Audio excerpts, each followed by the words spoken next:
Olá, sejam bem-vindos a mais um programa Tudo de Bom.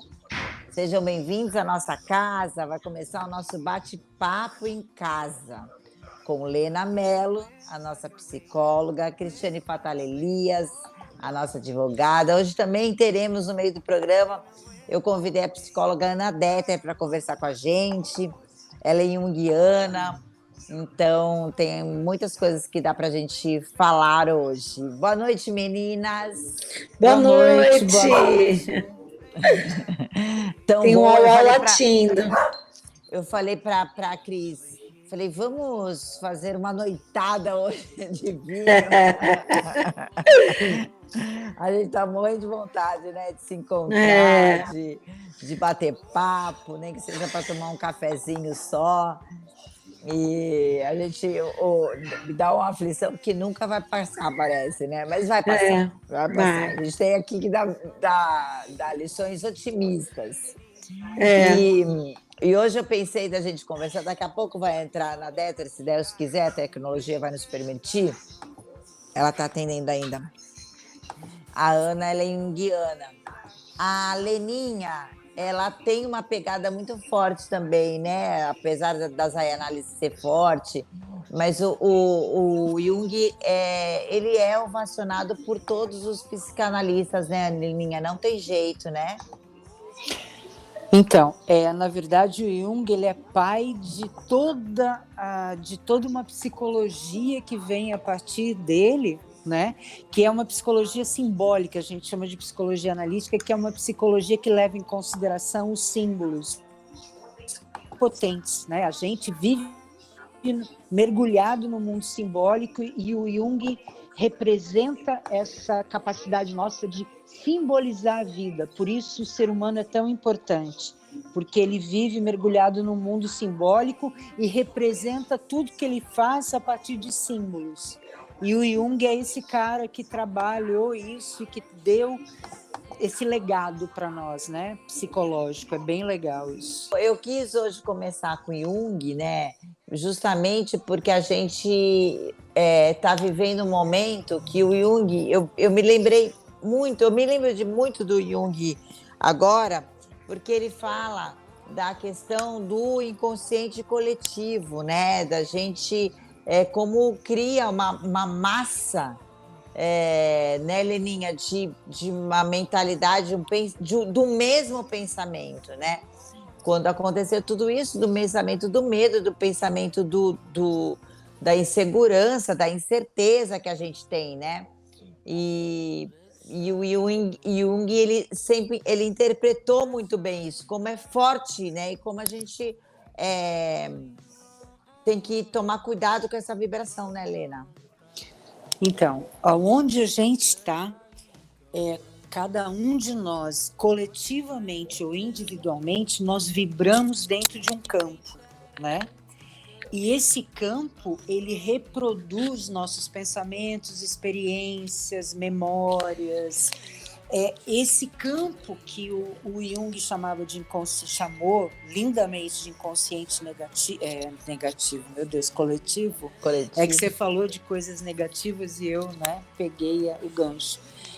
Na verdade, é um campo vibracional, onde está o mundo simbólico que a gente falava há pouquinho, né? Sim. Então, eu passo por uma experiência e essa experiência, ela vibra dentro de mim e ela passa a fazer parte de um campo, e conforme nós passamos por todas as experiências, pensamentos, imagens, ideias, isso tudo vai se estruturando dentro de um campo, e lá que a gente vai buscar as explicações, lá que a gente vai buscar o entendimento, lá que a gente vai buscar a compreensão. Então está tudo à nossa disposição e a gente interpretando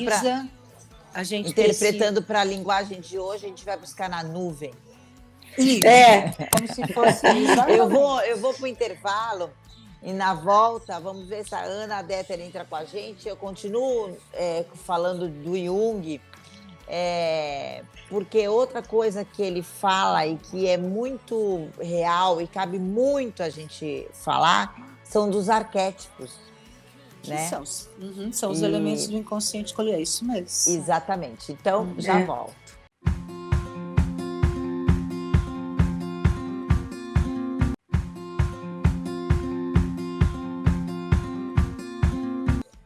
Voltamos! Voltamos, Cris.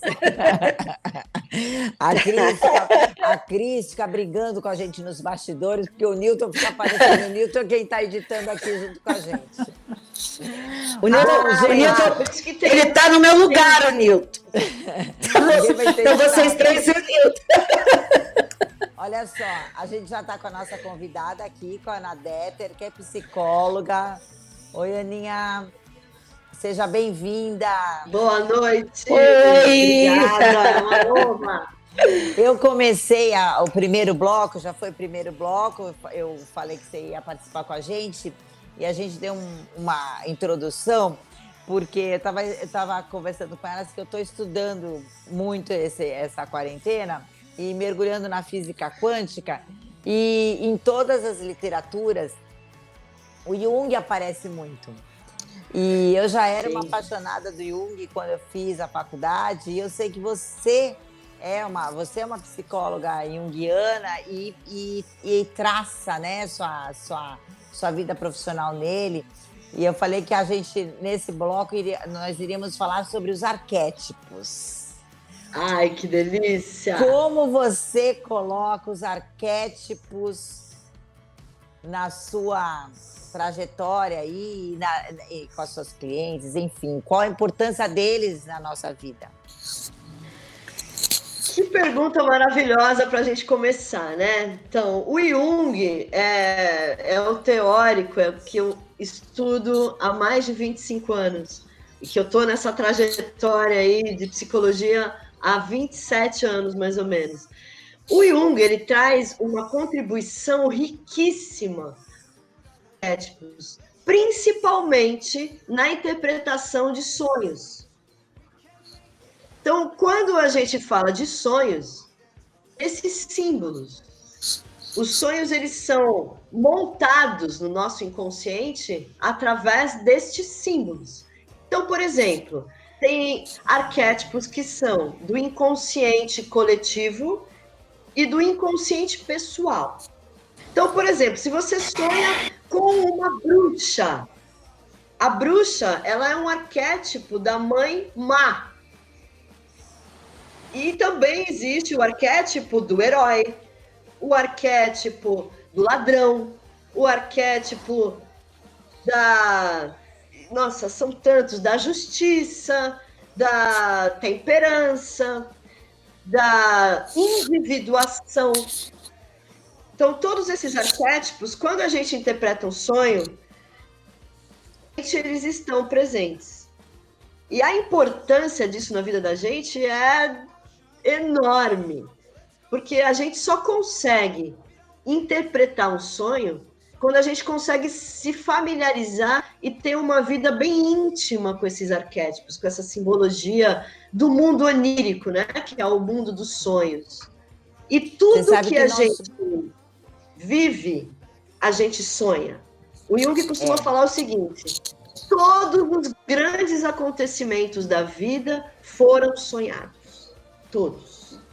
Você sabe que o nosso primeiro programa desse formato, né, desse mundo novo, não sei se vocês lembram, meninas, Cris e Leninha, a gente falou de como as pessoas, é um relato de como as pessoas estão sonhando muito nessa quarentena. E você sabe que eu tive um sonho premonitório nessa quarentena, muito forte, e foi bom porque eu peguei e mandei no grupo, né? Não vou falar qual, mas assim, mandei, expliquei todo o meu sonho, e eu acho que uma semana, 15 dias depois, o sonho se realizou.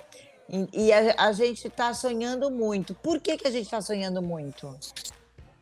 Porque a gente está mais pausado.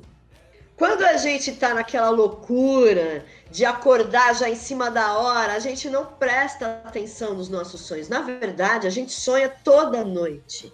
Se você entra no sono REM, que é o sono mais profundo, você já está sonhando. Aliás, a gente consegue sonhar até dando um cochilo. Ai, Ana, você falou uma coisa que para mim é perfeito. Eu sou dessas. Eu sonho num cochilo de 10 minutos. Eu falo, como é que as pessoas falam que não sonham quase nada? E eu sonho até cochilando, gente. Eu sonho, assim, vários sonhos por noite, vários. Eu vivo os meus sonhos, eu acordo cansada até. Às vezes, dependendo do que eu estou sonhando, eu acordo cansada e eu lembro todos os meus sonhos. É impressionante. Eu não sei se é porque eu gosto de acordar, eu não gosto muito de acordar correndo, sabe? Ter que pular da cama, sair correndo. Eu sempre coloco o meu despertador um pouquinho antes do horário que eu tenho que sair, para eu poder acordar com calma, tomar meu café da manhã. E aí, eu não sei se é por isso, eu consigo lembrar dos meus sonhos e quase todos os sonhos. E tenho muito sonho premonitório. Engraçado que tem alguns símbolos, assim, algumas coisas que eu lembro dos meus sonhos que estão sempre ligados ao mesmo acontecimento. Então tem coisas, o dente, por exemplo, que todo mundo fala, quando você sonha com dente, às vezes acontece o falecimento de alguém, tem alguns, sei lá, isso é coisas que a gente ouve da cultura popular aí do folclore. Mas você acredita que toda vez que eu sonho com dente acontece isso? Não sei por quê, mas acontece. Esse folclore. Sei lá por quê. E aí, tanto que quando eu sonho com dente, no meu sonho eu fico pensando, será que é verdade? Espero que não seja sonho, porque eu não quero sonhar com nada ruim, sabe? É engraçado isso. Mas eu percebo como o sonho é importante na vida da gente, né? Como ele manda mesmo mensagens e desvenda algumas coisas que às vezes conscientemente a gente não consegue enxergar, né? Exatamente. Na maioria das vezes. Fala. Leninha, você já está em outro patamar, você já consegue interpretar os seus sonhos, né? Então, são 38 anos no mundo da psicologia, né? Então, com certeza, eu me dou essa... Eu me permito, eu conto sempre isso. Na minha casa, a gente sempre teve a prática de acordar quando o Daniel era vivo, até hoje a gente faz isso. Aninha, só vou parar para explicar. Aninha, a Lena era a mulher do Daniel Gonzalez, que foi nosso professor, porque a Ana Deter, ela fez parte da minha primeira turma de psicologia, né? Que eu fui parando, fui parindo e fui parando, mas eu fiz até o fim. A Ana Deter era da minha Que legal, foi meu professor também. Que legal. Então, e a gente sempre teve o hábito de acordar e sentar e contar os sonhos e lembrar dos sonhos, porque isso te ajuda a estimular, como você estava dizendo, né? Se você se permite viver esse mundo onírico, como você falou, você vai lembrar cada vez mais. É como a Cris, ela se estimula a lembrar dos sonhos e cada vez ela está mais próxima do mundo interno dela. Isso é maravilhoso. Tem muito paciente. Muitas respostas estão aí dentro. Muitas. Tem muito paciente que chega falando isso. Eu não sonho, como é que a gente vai fazer? Isso, sonho. E aí começa a fazer esse contato que a Cris falou e começa a lembrar mesmo. Lembrar como se fosse filme. Maravilhoso. Sim. É muito legal. Bom. E eu sonho colorido, né? Porque tem gente que fala que não sonha colorido. Eu sonho super colorido. Super. Agora, Ana, outra coisa que você também usa muito, não sei se nas suas terapias, mas eu já fiz alguns encontros com a Ana, inclusive a nossa próxima imersão em Campos do Jordão será com a Ana Deter. E eu quero fazer a próxima, eu quero com você, Leninha. Você arrume um jeito na sua agenda aí tá bom, da Unipaz para você montar uma com a gente. E você fala do nosso animal de poder, da nossa importância do animal de poder. E a Lena também, né? Então, as duas são congruentes aí na sua trajetória de profissão. Por que o animal de poder também é tão importante a gente descobrir qual é o nosso? Quando a gente fala do animal, a gente está falando da nossa parte instintual. E o nosso instinto, ele não passa pela razão, pelo racional. Então, a gente está falando de uma parte muito genuína. Por isso que é importante. Então, é como você inconscientemente opera no mundo. Quais são seus impulsos? Quais são suas tendências? Coisas que você sem pensar. Então, se o teu animal de poder... E muda também, viu? De acordo com a tua época de vida, isso vai mudando. Os animais, eles têm as características próprias, né? Não tem só um. Então, vamos supor, se você tem um animal de poder, você visualiza dentro de uma vivência o seu animal de poder, que é uma águia. Isso significa que a águia é um dos animais que voa mais alto, então ela enxerga mais longe. É um animal que é associado com a intuição. Então significa que... Você sabe que a primeira vez que eu fiz o exercício do animal de poder, a vivência, foi com você. E depois eu fiz uma imersão lá em Campos com a Renata Martins, que ela deu também a vivência do animal de poder. E os dois deu o mesmo animal, a pantera negra. Tanto no seu como da Renata lá, Martins, né? Que legal. Agora, Cris, você forte, imagina, né, Renata? Você imagina, não seria um koala, né? Eu acho que o meu. Não, você imagina algum animal para você de poder, ô Cris? Ai, meu Deus, eu não sei. Qual animal carrega muita coisa assim nas costas? Eu não sei. Um camelo? Eu não sei. Um camelo, acho que o camelo. De água e tudo? Acho que sim, viu? Ô Leninha, Oi, você é outra linguagem que você usa também, né? Do nosso animal de poder. É a linguagem mais xamânica, do totem, né? Do totem. Mas é a mesma coisa. Espera aí que caiu meu microfone aqui. Qual o seu animal de poder, Leninha? Um dos animais de poder, o mais frequente é uma ursa. Ursa! É o abraço que você tem. É o abraço de ursa. É verdade. Por isso que a gente adora. Você se sente totalmente acolhida legal, no abraço dela, né? Então. Só que tem o outro lado, exatamente. Né? Sim. Qual a importância? Tudo tem a sombra. Sim. De força. É o animal mais forte que a gente tem no mundo, é o urso, né? O urso é o animal mais forte, é o animal mais perigoso no sentido de matar mesmo. Agora, a gente está terminando o programa. É muito rápido, né, gente? Muito rápido. Fazer outras coisas. Vocês quiserem mais coisas, tem que fazer a nossa imersão, sabe? É só mandar um direct para mim. Vamos ver quanto tempo vai demorar para a gente conseguir, né? Sair de casa, fazer... Mas a gente já está organizando. Olha só, para a gente terminar assim, esse programa e usando Jung, que foi o nosso tema de hoje, né? E o que Jung fala? Como o Jung interpretaria esse nosso ciclo, essa nossa era, essa nova era que estamos vivendo? Para mim ou para a Lena? Para as duas. E aí depois eu e a Cris vamos falar, uau! O Jung falou uma coisa muito interessante, que inclusive está no filme dele, que chama-se Um Método Perigoso. Esse filme é muito legal. E tem no Netflix. Tem. Então veja, porque foi feito um estudo muito profundo mesmo. O roteiro desse filme é muito, muito preciso. E ele fala o seguinte, que a Segunda Guerra Mundial, ela primeiro começou no nível inconsciente. Todos acreditavam que ia ter uma guerra mundial e todos vibravam nisso. Então, o que eu vejo hoje? O que a gente está vibrando, infelizmente, é medo. E o medo é o causador da baixa imunidade mais sério que existe. Tá num paradoxo gigante. Hoje mesmo, eu escrevi um texto no Facebook falando sobre isso.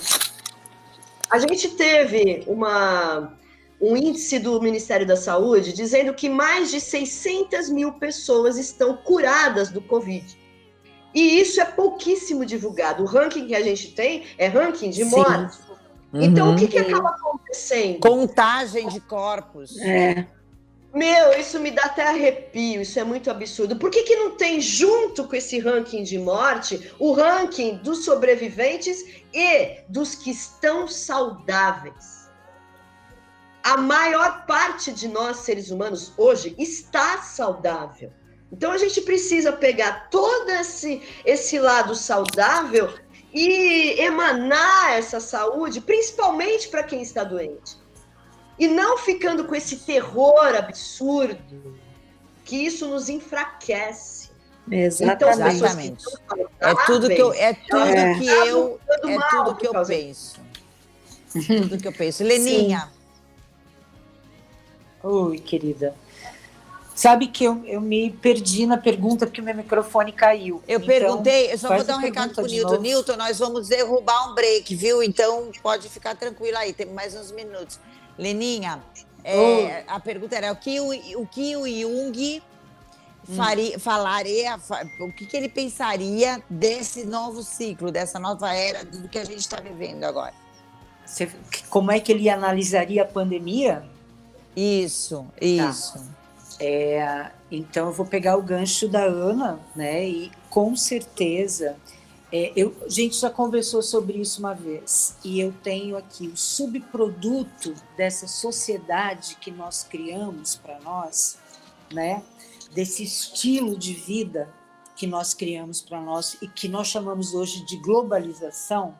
Os 3 subprodutos são o medo, a violência e a miséria. Então, a pandemia, para mim, segundo, simbolicamente, falando a linguagem de Jung, ela representa exatamente a concretização desses 3 grandes flagelos: medo, a miséria e a violência. E eu concordo demais com o que a Ana disse, a gente tem que passar. Lembra que a gente falava lá no comecinho do programa do campo, né? Do campo onde a gente vibra as coisas? Nós precisamos parar de vibrar nesses 3 flagelos e ficar contando o número de mortos, né? Que isso é de uma violência absurda. Por outro lado, justifica a minha quarentena, né?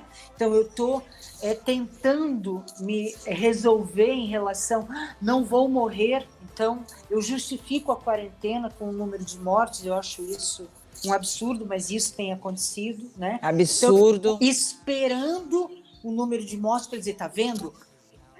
Desculpa, meu microfone está caindo direto. Eu fico justificando, Lena, que delícia muito isso, que ótimo. Justificando muito essa questão de que, olha quantos morreram. Isso é um absurdo, né? Então, parece que até estão gostando, né, Lena? Estão gostando de falar quantas pessoas morreram para dizer, olha como eu estou certo de fazer vocês ficarem trancados aí em casa e deixando a vida parar, porque todo mundo está morrendo, né? E se vocês não fizerem isso, vocês vão morrer também. E aí a gente acaba vibrando nessa sintonia, não tem jeito, né? E os governos também proporcionam isso, porque eles também precisam justificar o dinheiro que eles estão recebendo. Sim. Nem me fale. Se eu começar a falar, ainda bem que eu estou com os minutos contados para poder acabar o programa.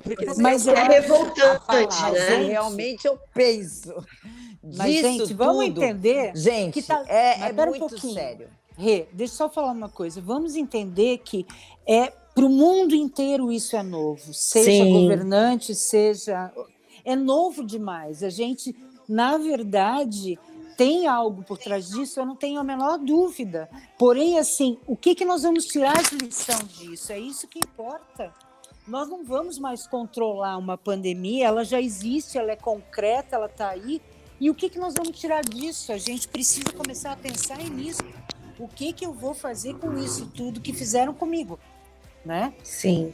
Isso eu acho que eu aprendi. Eu acho realmente assim...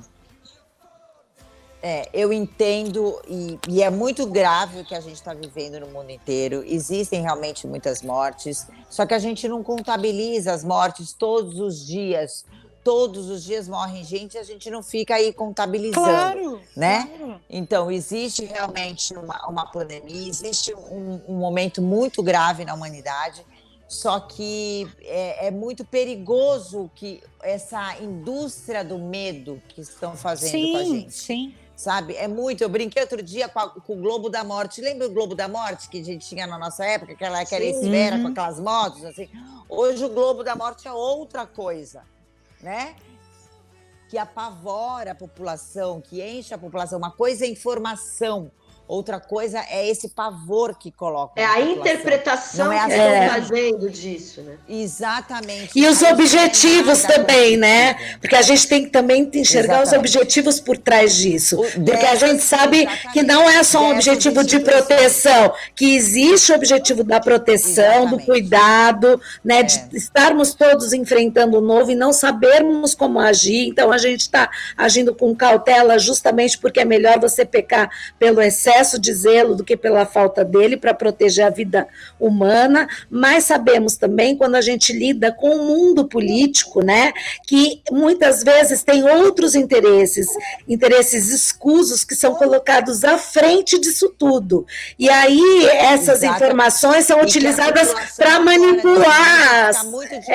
Tem que ficar atenta, porque muitas pessoas estão morrendo por causa da doença, mas tem muitas pessoas que estão indo para um caminho sem volta, de desespero, de uma crise financeira sem precedentes. E então, outras, são vários fatores aí que a gente precisa. Disso, né? Exatamente. Sim. É muito triste, né? Enxergar bem quem são as pessoas, né? Pois é, e a gente vê aí toda hora, tá aparecendo na TV. Com vocês aqui um tempão. Eu poderia falar aqui com vocês um tempão. Mas o Nilton já avisou que a gente estourou o tempo. Entendeu? Eu imagino. Eu quero agradecer muito, adoro conversar com vocês. Muito obrigada, Cris, muito obrigada, Leninha, muito obrigada, Ana Detter, por conversar. Vamos fazer mais vezes. Eu quis falar de Jung hoje, porque realmente ele está presente nas literaturas tão atuais hoje, né? E como é importante realmente a gente rever a nossa história. Eu, só para terminar o programa e falar de história, eu revisitei a história de Mao Tse Tung, né, da China, que foi aí tido como o maior matador da história. Foram 60 milhões de mortes. E ele era, no começo, ele era tido como um herói. Então, não existem heróis, né, gente? Então, vamos lá. Muitos heróis não querem ser vilões e foi o maior vilão da humanidade. Então, vamos revisitar a história para a gente fazer uma analogia com o que está acontecendo hoje, né? Muito obrigada, boa noite. Obrigada. Obrigada, gente, foi um prazer. Obrigada, prazer.